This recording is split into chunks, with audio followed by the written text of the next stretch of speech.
Yo, guys, I hope you're well. Order, order. This Prime Minister is out of order. Guys, this week Parliament sits once again on Monday, September the 2nd. And guys, this could possibly be the most important Parliament ever, at least, if not ever, in recent times. The opposition parties will be in the public spotlight as Parliament reconvenes on Monday, September the 2nd. And this is the first opportunity to take this tyrannical and bigoted leader, Starmer, to task. This is a pivotal week for Starmer, and he knows it. And he knows if he can get through these parliamentary sessions without any real skirmishes, body blows, or black eyes, then he is free to do as he pleases, and he is king of his kingdom, and there is no opposition. The eyes of the world will be watching because the opposition must be tasked to carry the hope and expectation of the great people of Britain to be truly represented and for our voice to be truly heard through those, the politicians, who are supposed to represent and to speak for us. Starmer refused to recall Parliament, which conveniently for him had risen for the summer recess, because he knew he would be grilled like a kipper and forced to answer tough questions on his heavy-handed tactics and actions in dealing not so much with the riots, but in his swift justice measures with those deemed to be either guilty or loosely associated with the riots, resulting in prisoners in situ being released early from prison sentences to make way for rioters and people who retweeted tweets online. There was no consultation, debate or censure from or with the other parties, which surely would have happened if Parliament had been sitting, but a unilateral decision and edicts declared, which has ultimately led to children as young as 11 and 12 years of age being dragged through the court system and into custodial sentences. And guys, calling the good people of Northern Ireland racist and anyone who has protested in a non-violent manner, whether in person or online, as far right and thuggish was reprehensible and will never be forgotten, and neither will it ever be forgiven.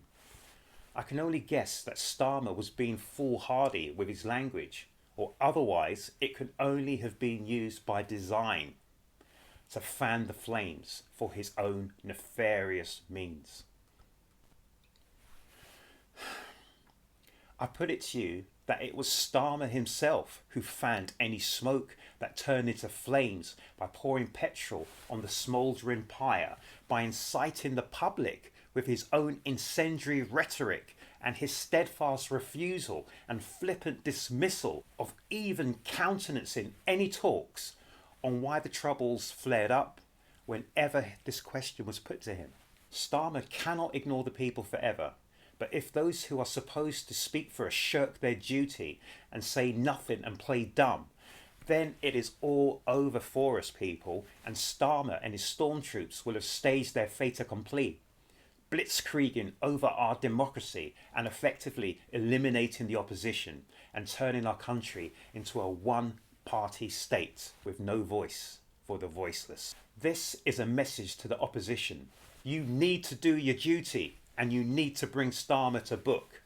Stand up to him and force him to debate his offensive rhetoric, policies and directives, and to listen to the people. Ask him why he's targeted a certain demographic of this country, almost ensuring exactly what he says he doesn't wish to happen to actually come to fruition.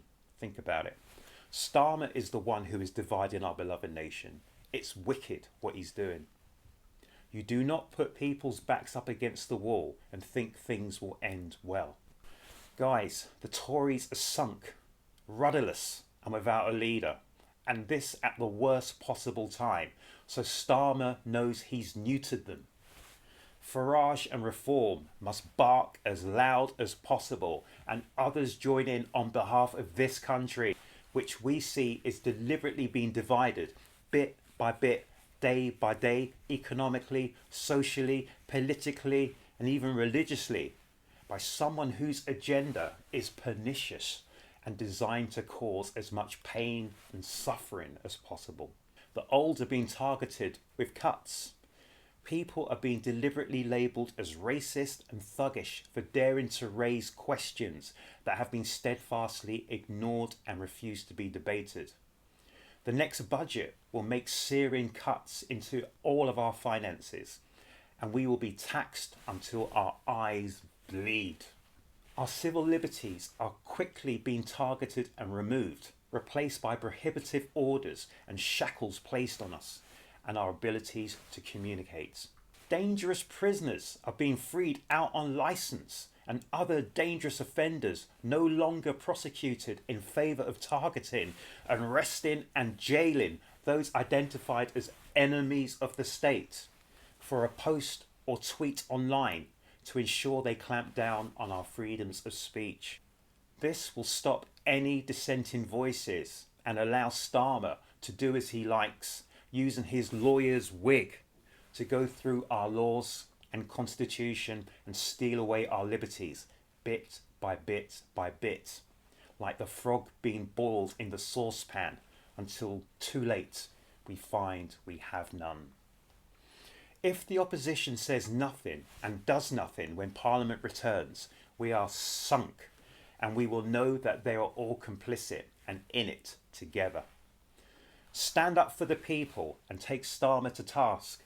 Let him know we are still a democracy and the people want answers, and we want those answers today. Stop this man from driving a permanent wedge through this kingdom. Remember, people, it's called the United Kingdom, but this man is driving a permanent wedge through our kingdom. He knows by dividing the people, he will be able to implement all of his plans as we squabble with each other. And these will not end well with any of us, because once the dust settles, it will be too late to stop him or change what this lawyer will have done to our constitution. He is making small changes to our laws, which will lessen our rights to democracy little by little and day by day, until the bigger picture finally reveals itself. These are scary times for us, but they will be far scarier for our children and for our children's children if we do nothing and say nothing. Guys, I've looked at the agenda for next week in Parliament, and it is a complete joke.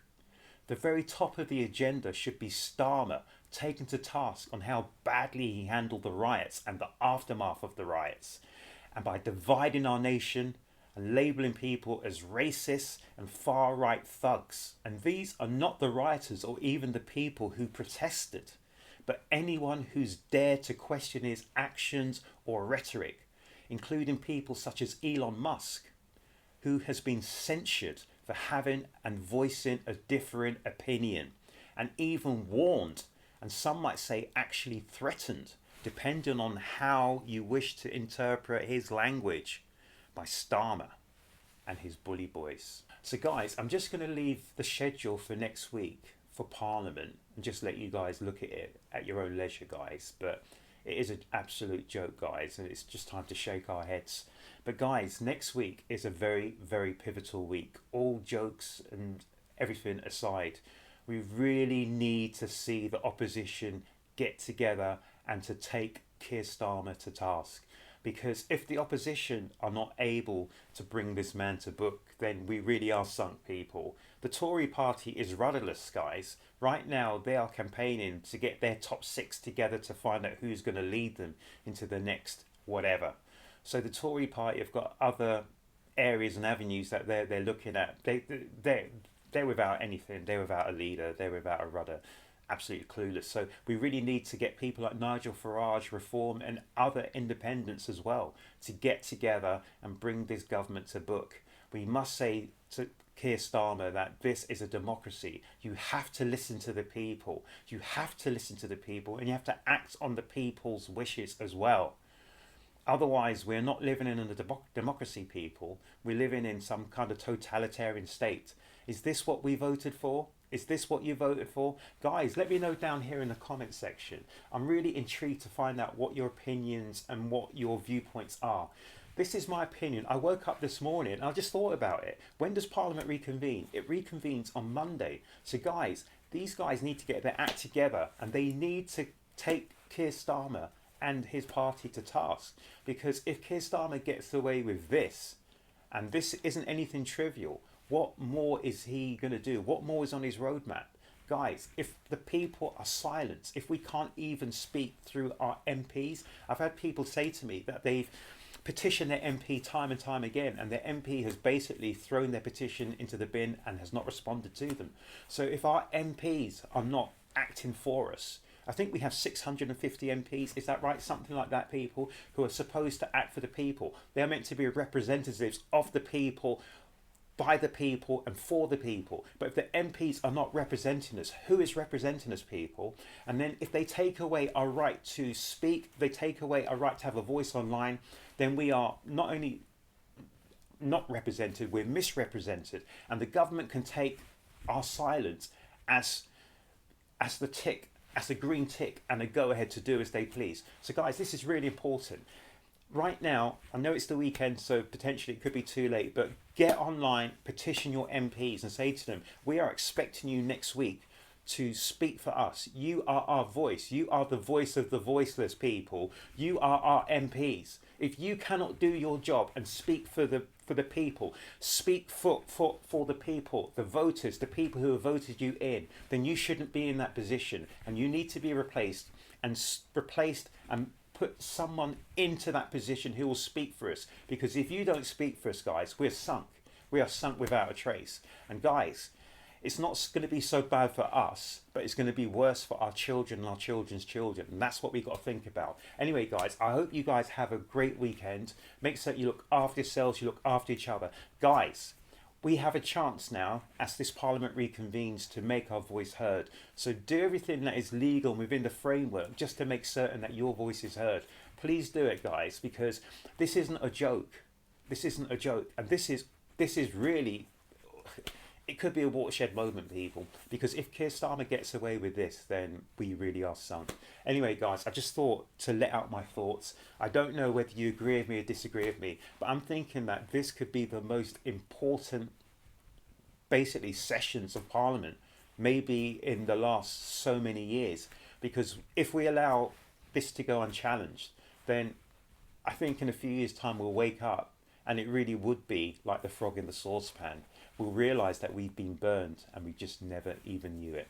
Anyway, guys, look after yourselves, look after each other. Have a great weekend, guys. And thank you so much for all your comments, for your kind remarks. I even remember someone said that I should run for Prime Minister. Guys, I would never, ever, ever wish to be a PM or a leading figure in society.